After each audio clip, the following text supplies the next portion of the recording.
नमस्कार, welcome back to my channel. तर कशा आहात? मजेत आहात ना? तर मजेतच राहा। सगळ्यांना श्री स्वामी समर्थ। आणि आजच्या व्हिडिओला सुरुवात करते। तर आपल्याला अशा चांगल्या काही सवयी असणं खूप गरजेचं असतं, ज्यामुळे आपलं घर टापटीप आणि स्वच्छ दिसण्यास मदत होईल। अशा काही टिप्स ज्या मी रोज फॉलो करते, ज्या सवयी मला रोज आहेत, त्या मी तुमच्यासोबत आज शेअर करणार आहे। तर व्हिडिओ शेवटपर्यंत नक्की बघा। आपलं घर हे स्वतःचं असो किंवा भाड्याचं, पण घर अगदी स्वच्छ ठेवणं हे नेहमीच गरजेचं असतं। त्याचबद्दल काही छोटे-छोटे टिप्स ज्या मी रोज फॉलो करते आणि तुमच्यासाठी युजफुल राहील, त्यामुळे मी आज तुमच्यासाठी मोटिवेशनल व्हिडिओ घेऊन आलेली आहे। तर बऱ्याच वेळा असं होतं ना की घर आपलं जुनं असू द्या, नवीन असू द्या, भाड्याचं असू द्या किंवा स्वतःचं असू द्या, पण घर ते घरच असतं आणि आपल्याला ते स्वच्छ ठेवणं खूप गरजेचं असतं। कारण आपलं घर स्वच्छ राहिलं तर आपण सुद्धा निरोगी राहू आणि प्रसन्न देखील आपल्याला घरामध्ये वाटत असतं। त्याच काही टिप्स ज्या छोट्या-छोट्या तुमच्यासाठी खूप महत्त्वाच्या ठरतील। तर बघा, सगळ्यात आधी ना किचनपासूनच सुरुवात केली। किचन हे आपलं एकदम म्हणजे पॉझिटिव्ह असं हे आपला जो रूम खोली असते ती आपली किचनच महत्त्वाची असते, कारण आपलं सगळं आरोग्य त्यावरच अवलंबून असतं। जसं आपण किचनमध्ये आपण काही अन्न बनवतो किंवा आपण अन्न शिजवतो किंवा अन्न खातो, ते आपल्याला सगळं म्हणजे किचन आपलं स्वच्छ राहिलं तरच आपल्याला म्हणजे आपलं स्वास्थ्य चांगलं राहील। तर त्या गोष्टी आपल्याला नक्कीच फॉलो केल्या पाहिजे। तर सगळ्यात आधी बघा, किचनमध्ये आपल्या अन्नपूर्णेचा वास असतो आणि आपलं किचन अगदी जर स्वच्छ राहिलं तर आपल्या घरामध्ये लक्ष्मीचा वास राहील आणि आपल्याला देखील प्रसन्न वाटेल। तर या गोष्टी आपण नेहमीच करायच्या। ते म्हणतात ना की जिथे जिथे हात फिरे तिथे तिथे लक्ष्मी वसे, तसंच काही असतं। तर सगळ्यात आधी किचन क्लिनिंग करायला घेतली। तर किचनमधली सगळी भांडी वगैरे घासून घेतली आणि मग दुपारच्या वेळी आपण काय करतो ना की किचन अगदी मेसी तसंच ठेवतो। कंटाळा न करता किचन अगदी मी रोजच्या रोज असा क्लिनिंग करत असते। जेवणं वगैरे झाले की भांडे घासून घेतले की ओटा छान असा पुसून घेत असते, कुठेही काही खरगटं वगैरे ठेवत नाही। आणि त्यानंतर मग ओट्यावरील जे कानाकोपरा म्हणा, बेसिंग, मिक्सर म्हणा, वायफाय म्हणा, जे आपण ओट्यावरती सगळं ठेवतो ते सगळं असं क्लीन करून घेत असते। मला या सवयी लावल्यापासून पहिले मी या सवयी करत नव्हते, म्हणजे लग्नाच्या आधी म्हणा किंवा लग्नानंतर 1-2 वर्ष तरी मी म्हणजे इतकं काही स्वच्छता म्हणजे ठेवायची, पण इतकी फॉलो नव्हती करत जितकी मी आता फॉलो करायला लागलेली आहे। कारण आपण या सवयी जर ठेवल्या ना तर आपल्यासाठी सुद्धा खूप महत्त्वाच्या ठरतील आणि आपलं घर जितकं स्वच्छ राहील ना तर आपल्या डोक्याचं म्हणजे आपल्या डोक्यात एक निगेटिव्ह विचार सुद्धा येणार नाही आणि आपण स्वतः बिझी सुद्धा राहतो। तर अशाच काही सवयी माझ्या आहेत ज्या मी रेग्युलरली फॉलो करत असते। तर किचनचं बेसिंग बघा, बेसिंगच्या आजूबाजूला तुम्हाला दिसतच असेल, आपण रोजच्या रोज बेसिंग तर धुतो, पण आपण आजूबाजूला सुद्धा छान असं स्वच्छ केलं पाहिजे, तसंच स्वच्छ करून घेत असते। त्यानंतर बघा, हॉलमध्ये आले। हॉलमध्ये सगळ्यात मेन जे असतो आपला सोफा असतो। सोफ्यावरचं कवर जर अस्ताव्यस्त झालेलं असेल तर दिसायला अगदी अस्वच्छ दिसतं आणि कोणी आल्यावर नाव सुद्धा ठेवतात। त्यामुळे आपल्याला आपलं हॉल अगदी टापटीप दिसण्यासाठी मी काय करते ना की सोफ्यावरचं कवर वगैरे झटकून आणि परत एकदा छान अंथरून घेत असते। भलेही थोड्या वेळाने ते खराब झालं तरी चालेल, पण आपल्या एका मनाच्या शांतीसाठी किंवा आपल्याला स्वच्छ दिसण्यासाठी मी हे सकाळी सकाळी नक्कीच फॉलो करत असते। त्यानंतर बघा, जे चार्जर होते ते चार्जर आपला यूज करून झाला की आपण असंच पडून देतो, तर असेच पडून राहिले की मग ते इकडे तिकडे पडतात, त्यानंतर दुसऱ्या दिवशी सापडत सुद्धा नाही। त्यामुळे काय करायचं ना की जी गोष्ट आपण वेळेवर जर जागेवर ठेवली ना तर ती दुसऱ्या दिवशी आपल्याला नक्कीच सापडते सुद्धा आणि आपलं घर स्वच्छ देखील राहतं। त्यानंतर तुम्ही बघू शकता, जे आपले पडदे वगैरे आहेत सकाळी सकाळी असे उघडून द्यायचे, कारण बाहेरची जी खेळती हवा असते ती घरामध्ये येत असते आणि घरातली जी दमट हवा असते ती बाहेर जाणं खूप गरजेचं असतं। त्यानंतर जेव्हा आपण बाहेरून येतो किंवा घरामध्ये आपण असतो त्यावेळेस या चपला ज्या असतात ना, आपल्या चप्पल बुटं त्या अशाच पडलेल्या असतात किंवा बाहेरून कोणी आलं की असंच चपला बुटं असेच खालती पडलेले असतात। तर तसं न ठेवता काय करायचं ना की लगेचच उचलून ठेवायच्या, म्हणजे आपलं तिथला जो पोर्शन असतो, एरिया असतो, जो मेन दरवाजा असतो तो आपला स्वच्छ दिसतो आणि घरामध्ये लक्ष्मी येण्याचा मेन दरवाजा जर आपला जो असतो ना तिथे आपण नेहमीच क्लीन ठेवलं पाहिजे। घरामध्ये काही घाण नाही ठेवली पाहिजे। त्यामुळे चप्पल बुटं नेहमीच जागेवर ठेवते, त्यामुळे पसारा सुद्धा दिसत नाही। बेडशीट बघू शकतात, बेडशीट अगदी 2 ते 3 मिनिटात मी क्लीन करून घेतली। अशी रोजच्या रोज बेडशीट आपल्याला आवरून ठेवायची आहे। बेडशीट आपली जागेवर स्वच्छ जर केली ना तर एक पॉझिटिव्ह एनर्जी असते, बेडरूममध्ये एक पॉझिटिव्ह एनर्जी येत असते। त्यामुळे तर पुढची टिप अशी की आपण जेव्हा इस्त्री वगैरे किंवा आपण ज्या गोष्टी म्हणजे आपण घरामध्ये इस्त्री वगैरे करतो किंवा कोणतीही गोष्ट यूज करतो, जसं हे पावडरचा डब्बा म्हणा, परत तेलाचा कंगवा म्हणा, हे असंच पडलेलं असतं, तर ते काय करायचं ना की लगेचच आपण जागेवर ठेवायचं. त्यामुळे ही गोष्ट जागेवर ठेवली की घर स्वच्छ दिसायला मदत होते आणि ऑर्गनाईजसुद्धा दिसतात आणि आपल्याला नंतर दुसऱ्या दिवशी ते कामाचं टेन्शनसुद्धा येत नाही. आणि इस्त्रीसुद्धा आपली तशीच पडून न देता दुसऱ्या दिवशी तशीच पडून राहील, त्यामुळे आपण ती इस्त्री ज्या जागेवर ठेवतो त्या जागेवर नक्कीच ठेवत असते, म्हणजे घरामध्ये पसारा देखील जागोजागी दिसत नाही आणि घर अगदी आपलं टापटीप आणि ऑर्गनाइज दिसत असतं. त्यानंतर पुढची टिप अशी की आपण जेव्हा मेन दरवाजा जो असतो ना आपला, तो एंट्रन्स आपला पुसायचा नेहमीच आपण विसरून जातो किंवा कंटाळा करतो. तर आपण काय करायचं ना, सकाळी उठल्या अगोदर आपण असा दरवाजा पुसून घेतला ना तर अगदी बेस्ट राहील आणि या घरामध्ये लक्ष्मी नेहमीच येत राहील. कारण आपल्या घराचा जो दरवाजा असतो ना तो आपला मुख्य भाग असतो आणि घरामध्ये लक्ष्मी तिथूनच येत असते, त्यामुळे तो भाग स्वच्छ ठेवणं आपल्याला खूप गरजेचं असतं. आणि छान असं ओला कपडा किंवा कोरडा सुका कपडा जरी असेल, तुम्ही असा एक रोज हात जर मारला ना तर अगदी धूळ वगैरे बसलेली असेल ती सुद्धा निघून जाईल आणि आपला दरवाजा सुद्धा अगदी स्वच्छ राहील. त्यानंतर की चावी ज्या आपण लटकवतो त्याचं जे अँगर असतं ते सुद्धा आपण रोज पुसून घ्यायचं आहे. जिथे जिथे धूळ आपल्याला वाटत असते आपण ते रोज पुसलं तर आपली धूळ कमी होते आणि घरामध्ये टापटीप दिसायला सुद्धा मदत होते. आणि उन्हाळ्यामध्ये धूळ वगैरे येणं साहजिक आहे, त्यामुळे आपल्याला ही क्लिनिंगची गरज नेहमीच भासत असते. त्यामुळे ही सवय मी रोज लावून घेतलेली आहे. प्रत्येक कामाला 1-1 मिनिटं लागत असतात, त्यामुळे हे कामं आवर्जून मी नक्कीच रोज करत असते. पुढची टिप अशी की टीव्ही आपण रोज बघतो पण पुसायचं देखील आपण विसरून जातो आणि घरामध्ये इतकी धूळ येत असते ना तर टीव्हीवर सुद्धा डस्टिंग करायची गरज पडत असते. त्यामुळे क्लिनिंग रोजच्या रोज मी टीव्ही पुसून घेत असते. आणि स्पीकर म्हणा किंवा रिमोट म्हणा, त्या ठिकाणी टीव्हीच्या युनिटच्या इथे तुम्हाला जर काही वाटत असेल, तुमचा टेबल असेल, तो टेबल सुद्धा पुसणं इतकं गरजेचं असतं ना की कारण तिथे धूळ वगैरे जास्त बसते आणि कोणी आलं ना की दिसायला सुद्धा ते चांगलं दिसत नाही. त्यामुळे या सवयी मी अशा रोज लावून घेतलेल्या आहेत.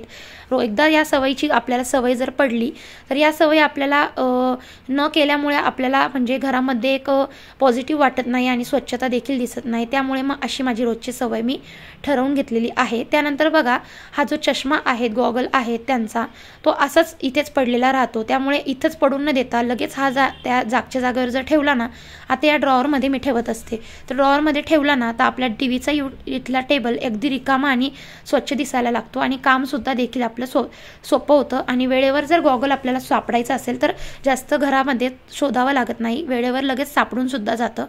पुढची टिप अशी की रुमालं वगैरे असतात ना, अंघोळ झाली की सुकले वगैरे की आपण असंच इकडे तिकडे पडून ठेवतो किंवा बेडवर किंवा खुर्चीवर पडेल असतात, ते दिसायला चांगलं दिसत नाही आणि मेसी वगैरे सुद्धा वाटायला लागतं. तर प्रत्येक कपड्यांच्या किंवा रुमालांच्या अशा छान घड्या घालून जर घेतल्या ना तर आपल्या जे कपडे आहेत अगदी ताट राहतात आणि स्वच्छ देखील राहतात. असे इकडे तिकडे पडले की ते अस्ताव्यस्त होणार, धुळीचे होणार. त्यामुळे मग अशा घड्या घालून मी जागच्या जागेवर रुमालं ठेवत असते. ज्या त्या कप्प्यामध्ये असे रुमालं ज्यांचे त्यांचे ठेवले की दुसऱ्या दिवशी आपल्याला घ्यायला सोपं पडतं आणि स्वच्छसुद्धा आपलं घर राहतं. पुढची टिप अशी की तुम्ही हे जे बटन बघू शकतात, आपले लाईटचे जे जिथे जिथे बटन असतात, जिथे जिथे आपण होल्डर वगैरे असतात, ते आपल्याला पुसणं खूप गरजेचं असतं. जसं आता हे बघा बटणं आहेत, ते बटणं तुम्ही बघू शकतात किती खराब झालेले आहेत. रोजचे आपले हात लागत असतात, चिकट हात, तेलकट हात, कोणतेही हात आपले लागत असतात, ओले हात. त्याने काय होतं ना की बटणं खराब होतात आणि डाग वगैरे लागतात. त्यामुळे मग ओला कपडा घेते, ओला कपड्याने लगेचच अगदी स्वच्छ व्हायला लागतात. कोणतंही लिक्विड वगैरे किंवा काही वापरत नाही मी. अगदी ओला कपडा घेतला ना की असं लगेचच आपण रोजच्या रोज जर पुसलं ना तर आपले हे बटन्स वगैरे असतात ना, लाईटचे कोणते पण बटन असताना अगदी स्वच्छ दिसायला लागतात. आणि मी तुम्हाला पुढे दाखवणारच आहेत की मी क्लिनिंग केल्यावर बटन तुम्हाला दाखवणार आहे की किती स्वच्छ दिसायला लागलेले होते.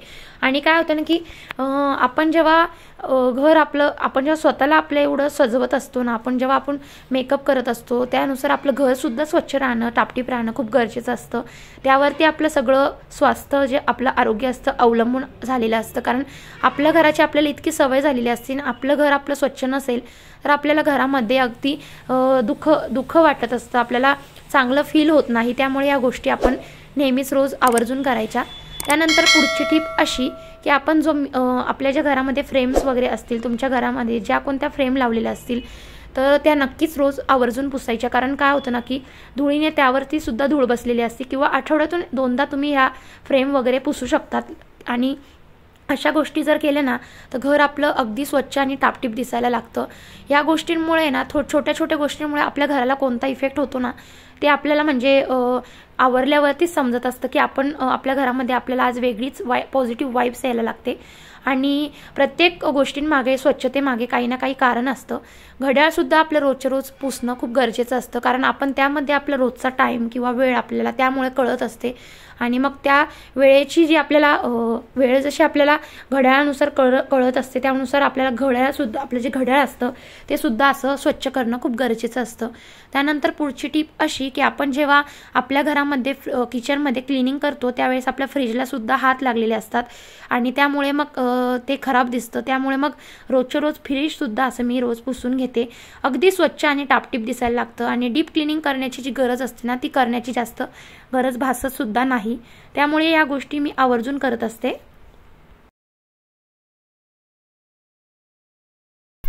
त्यानंतर आपण कोणत्या पण ज्या गोष्टी करतो ना त्या आपल्याला मनापासून केल्या पाहिजे। आपण आपल्या स्वतःला एक रूल बनवून घ्यायचा की मी हे कामं रोज करणार म्हणजे करणारच। अशा सवयी जर आपण रोज जर लावल्या ना तर आपलं घर अगदी स्वच्छ आणि टापटीप दिसेल आणि घरामध्ये पॉझिटिव्ह आणि प्रसन्न देखील आपल्याला वाटत असतं। जसे हे झाडं आहेत, जसे यांना पाणी वगैरे दिलं की झाडं अगदी फ्रेश दिसायला लागतात, खूप छान वाटतं यांना बघून, पॉझिटिव्ह वाटायला लागतं। त्यानंतर बघा पुढची टीप अशी की आपण जेव्हा आरशामध्ये आपण जेव्हा स्वतःला इतकं छान आपलं मेकअप वगैरे बघतो, आपण स्वतः इतका छान मेकअप करतो, त्या आरशाला सुद्धा असं रोज पुसणं खूप गरजेचं असतं। जसं आपण स्वतः चमकत असतो मेकअप करून तसं आपला मिरर सुद्धा चमकला पाहिजे। त्यामुळे असं रोज पाणी टाकून असं ओल्या कपडे मी छान आरसा रोज क्लीन करत असते आणि रोजच्या रोज ही सवय सुद्धा माझी रोजची सवय असते। तर अशा काही छोट्या छोट्या टिप्स जर तुम्हाला आवडल्या असतील माझ्या तर नक्कीच मला कमेंट करा आणि एक लाईक नक्कीच करा। व्हिडिओला खूप मेहनत करावी लागते। त्यानंतर व्हिडिओकडे वळते। बेसिंग जे असतं ना तर बेसिंगसुद्धा रोजच्या रोज आपण जेव्हा ब्रश करतो किंवा तोंड वगैरे धुतो त्यामुळे बेसिंगसुद्धा रोज खराब होत असतं, पिवळे वगैरे चिकट डाग लागलेले असतात आणि आपण रोजच्या रोज असं जर बेसिंग स्वच्छ केलं ना तर आपल्याला डीप क्लिनिंग करण्याची गरजसुद्धा पडत नाही आणि घर अगदी स्वच्छ दिसायला लागतं। तर बेसिंगजवळील नळ म्हणा किंवा जे आपलं हँडवॉशची जी बॉटल आहे ते रोज आपल्याला नळाखाली असे धुवून घ्यायची आहेत। अशा गोष्टी केल्याने तुम्हाला एक घरामध्ये एक पॉझिटिव्ह वाईब यायला लागते आणि नक्कीच तुम्ही या टिप फॉलो करून बघा।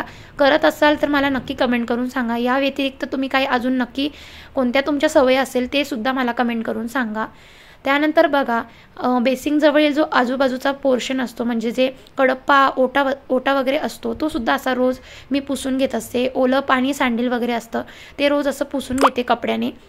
कारण काय होतं ना की पाणी वगैरे सांडलेलं असलं की ओलाव्याने सुद्धा आपल्या घरात मुंग्या वगैरे येत असतात आणि चिकट वगैरे राहिलं की मग तसंच राहून जातं। त्यामुळे मग असं साईडला सुद्धा देखील मी असं पुसून घेत असते। पुसल्यानंतर जे आपल्याला आपण स्वतः जे काम करतो आपल्या हाताने तर आपल्याला एक वेगळाच आनंद येत असतो। जसं हे बेसिंग बघू शकतात, खूप छान सुंदर स्वच्छ दिसायला लागलेलं आहेत आणि हे बघून मला सुद्धा एक पॉझिटिव्ह वाटायला लागलेलं होतं की आपण आपल्या हाताने जेव्हा काम करतो ना तर आपल्याला त्याचा आनंद जो येतो ना तो वेगळाच असतो। त्यानंतर पुढची टिप अशी की बाथरूममध्ये आलो की आंघोळ वगैरे झाली की आपला मग्गा कुठे असतो किंवा जो बसायचा टेबल असतो तो कुठे असतो किंवा पाट कुठे असतो किंवा साबणीचं जे असतं किंवा सगळं असा पसारा बाथरूममध्ये पडून न देता सगळी गोष्ट आपण जागेवर ठेवायची। कोरडी राहण्यासाठी पाट नेहमी उभा करून ठेवायचा। मग्गा जो असतो तो मग्गा आपण पाण्यामध्ये न टाकता साईडला ठेवावा, कारण पाण्याने मग्गा लवकर खराब व्हायला लागतो। पुढचं म्हणजे असं साबण वगैरे उचलून घ्यायची, जागच्या जागेवर सगळ्या गोष्टी जिथल्या तिथे ठेवल्या की बाथरूम अगदी स्वच्छ आणि क्लीन दिसायला लागतं। त्यानंतर पुढची टिप अशी की हे जे वायपर आहे हे बाथरूम किंवा आपल्याला टाईल्स वगैरे क्लिनिंग करण्यासाठी हे वायपर मी आणलेलं होतं आणि जेव्हा बाथरूममध्ये हे पाणी वगैरे असं सांडलेलं असतं, ओलं झालेलं असतं ते हे असं वायपरने मी क्लीन करून घेते। वायपरने जेव्हा आपण क्लीन करतो ना तर बाथरूम अगदी कोरडं दिसायला लागतं। बघा आता इथे ओलं वगैरे दिसत असेल आणि ज्यावेळेस मी वायपरने असं रोज क्लीन करते ना तर दिवसभर आपला बाथरूम अगदी स्वच्छ आणि कोरडा राहतो आणि कोरडा असला की आपलं बाथरूम स्वच्छ आणि व्यवस्थित दिसतं। पाणी वगैरे सुद्धा सांडलेलं असलं की आपला पाय सरकायची भीती असते। त्यामुळे मग अशा गोष्टी आपण नक्कीच फॉलो केल्या पाहिजे। आपल्या घरामध्ये लहान मुलं असेल तर आपण या गोष्टी नक्कीच आवर्जून फॉलो केल्या पाहिजे। कोरडं वगैरे राहतं आणि बाथरूम क्लीन राहतं। बघा आता माझी सगळी क्लिनिंग झालेली आहेत। अशा काही टिप्स ज्या आहेत, ज्या रोजच्या सवयी आहेत त्या तुमच्यासोबत शेअर करण्याचा प्रयत्न केला होता आज। तर नक्कीच तुम्हाला आवडल्या असतील। मला नक्कीच फॉलो करा, चॅनलला सबस्क्राईब करा, बेल आयकॉनला देखील प्रेस करा।